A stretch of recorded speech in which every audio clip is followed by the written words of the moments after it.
My name is Eladio Gonzales. I grew up at Selah, Washington. I basically got in the industry as a little kid, just watching my parents, basically my dad doing the work. It's all he's ever known. Both him and my mom migrated from Mexico to the U.S.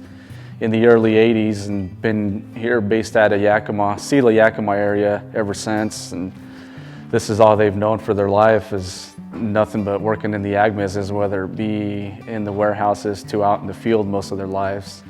Just being in and out of the orchard, I always loved it. And growing up, I always said I wanted to be like my dad and do it, but never really imagined myself growing up doing it now. The way it kind of happened was a little crazy for me. It wasn't really anything I had planned for me, but I ended up doing it, and now I love it. I don't think I'd do anything different now where I'm at. One of my first lessons on the farm, and it's funny because we were cutting out old red trees, collecting the firewood, and my dad had told us, you know, I'll be driving the tractor. You got to watch the wheels of the tractor, watch the tires of the trailer. You guys will be throwing the firewood. Don't stand in front of the wheels of the trailer. You're going to get ran over.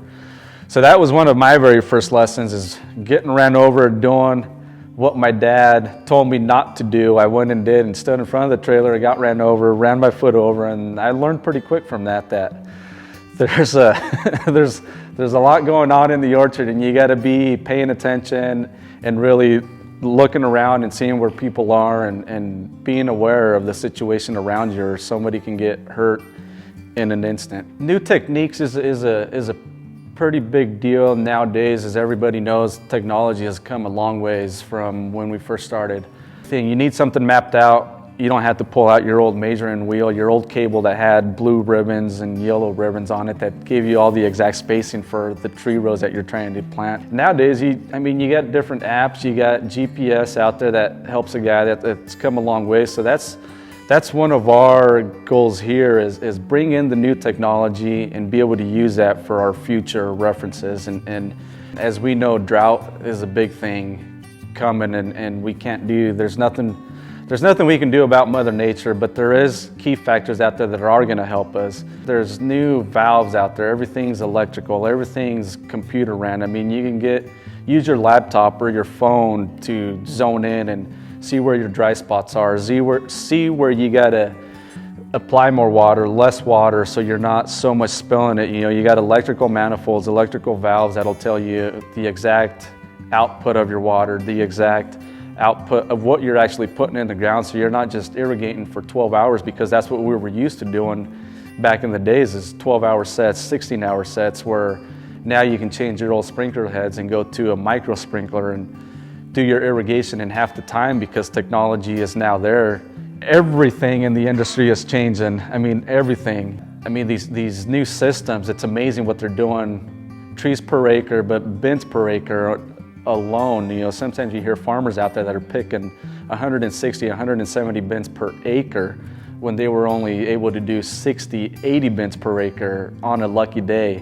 And your 12-foot ladders, 14-foot ladders, 16-foot ladders, wooden ladders that nowadays you see them in their kind of hidden bags stuck in a farmer's old barn. And now we're going to, you know, dwarf systems, you know, your different rootstocks out there.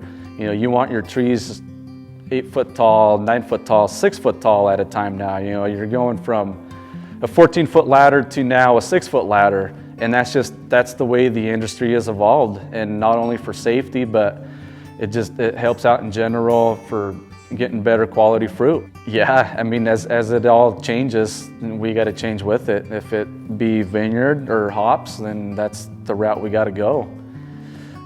You never know what the day is going to bring, and you never know what the daily duties are going to be till you show up on the farm and Mother Nature says, today you're going to be doing this, because now you got a rainstorm, or you got hailed on, or you got hit by frost because you weren't out here on time. So being able to see the end result and seeing your fruit go to the warehouse is a big fulfilling experience at the end of the day, being able to see that part of it.